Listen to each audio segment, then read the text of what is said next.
colocou no nosso coração o desejo de fortalecer o trabalho realizado pelos presbíteros da Igreja Presbiteriana do Brasil.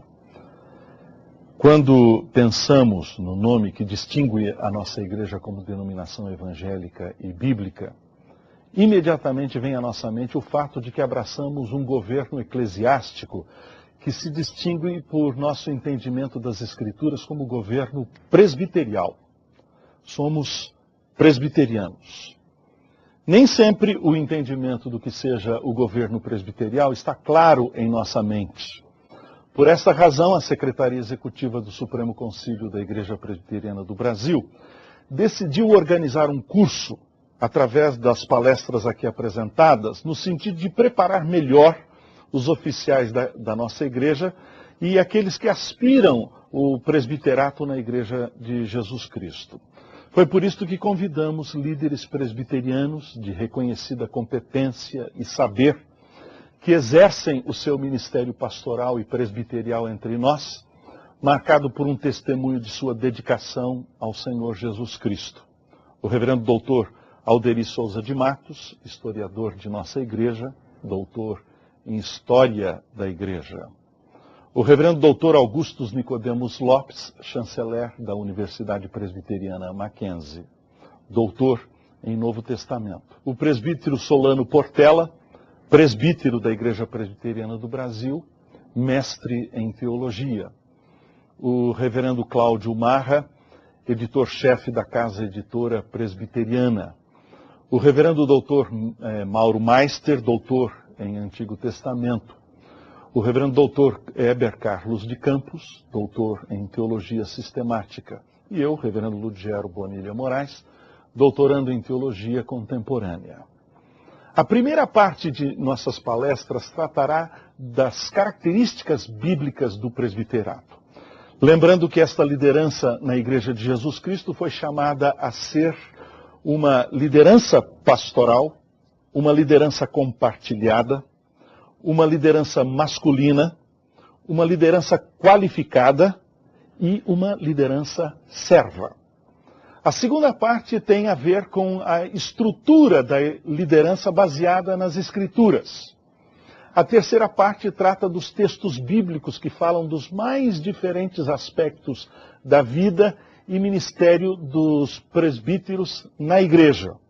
E, finalmente, a quarta parte que trata do relacionamento dos presbíteros com a igreja, a congregação dos crentes.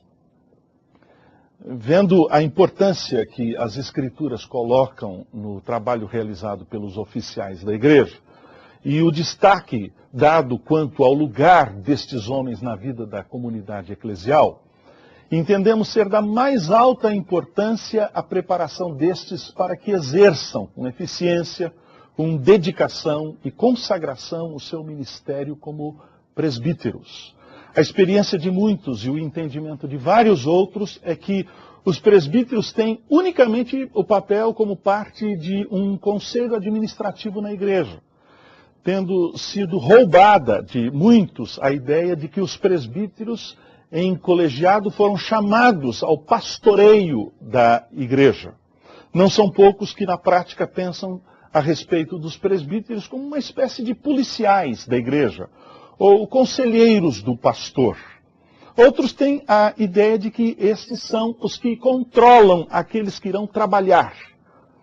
E seu papel é somente o de fiscalizar os que estão trabalhando para que trabalhem e trabalhem bem.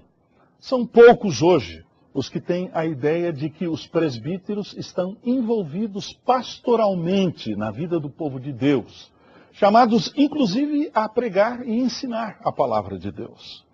A visão hierárquica no governo da igreja, ainda que tenha sido uma casa derrubada pelos reformadores, infelizmente continua muito presente em nossos dias. Como numa pirâmide, os pastores estão no topo, depois os presbíteros mais abaixo ainda os diáconos, depois o restante da igreja, os membros comuns, os leigos. Esta ideia tem de uma casa de 2 andares, na qual encontra-se o andar de baixo povoada pelos leigos e o andar de cima os cleros. E, infelizmente, não foi derrubada ainda, mas foi derrubada efetivamente pelos reformadores. Toda a igreja é clero. E toda a igreja é laicato, ou povo. Cremos no sacerdócio universal dos crentes. Portanto, a nomenclatura tão usada em nosso meio de clero e leigo é totalmente inconveniente e não encontra fundamento em nossa visão reformada e nem em nosso entendimento bíblico sobre a liderança e rebanho. A ideia do bispo, como aquele sentado em sua cátedra, e os seus ajudantes em posições hierárquicas inferiores, é uma ideia que não reconhecemos como bíblica. Lembre-se, quando falamos de presidente, estamos falando de alguém que modera um concílio. Uma igreja local não tem presidente, portanto, pois ela é presidida por Cristo através de um grupo de oficiais. A Igreja Presbiteriana do Brasil não tem presidente. Quem preside a igreja é Cristo, através dos concílios da igreja. Aquele conceito, portanto, de que os presbíteros são pessoas influentes na vida da igreja, chamados para conciliar o pastor ou administrar as finanças da igreja. Este conceito não encontra qualquer suporte bíblico. Na verdade, este contradiz o ensino claro das Sagradas Escrituras. Ninguém precisa conhecer grego profundamente ou ser treinado numa escola teológica para saber que este conceito de presbiterato, como uma junta de diretores de uma organização, que é uma igreja local, é totalmente irreconciliável com a definição que o Novo Testamento dá sobre o presbiterato. De acordo com o conceito do Novo Testamento sobre o presbiterato, os presbíteros lideram a igreja, ensinam, pregam a palavra de Deus, protegem a igreja dos falsos mestres, exortam, admoestam os santos na sã doutrina, visitam os doentes, oram por eles e com estes julgam assuntos doutrinários. E segundo a terminologia bíblica, os presbíteros pastoreiam, superintendem, lideram e cuidam da igreja. A primeira palestra, portanto, tem o tema a ver com este aspecto vital na vida da igreja, que é o apacentamento do rebanho, do pastoreio da igreja. Presbíteros, pastores.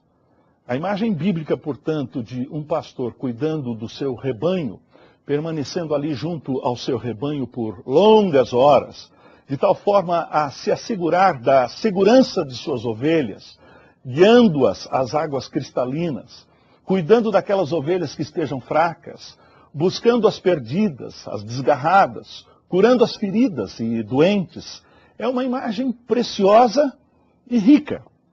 A imagem do pastor palestino é caracterizada pela intimidade, a ternura, a preocupação, a habilidade, o trabalho árduo, o sofrimento e o amor.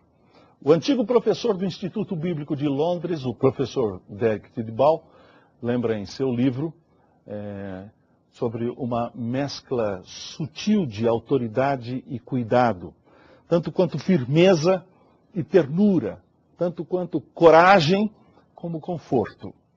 O relacionamento pastor-ovelha é incrivelmente rico, a tal ponto que a Bíblia usa repetidamente para descrever Deus e seu cuidado amoroso para com o seu povo.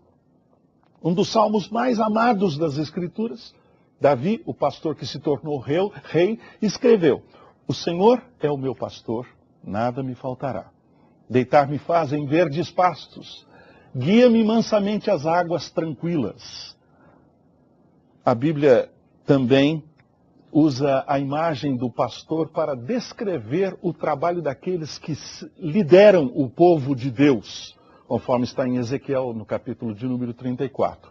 Portanto, quando Paulo e Pedro exortam aos presbíteros que realizem o seu trabalho, tanto um como o outro empregam a imagem do apacentamento.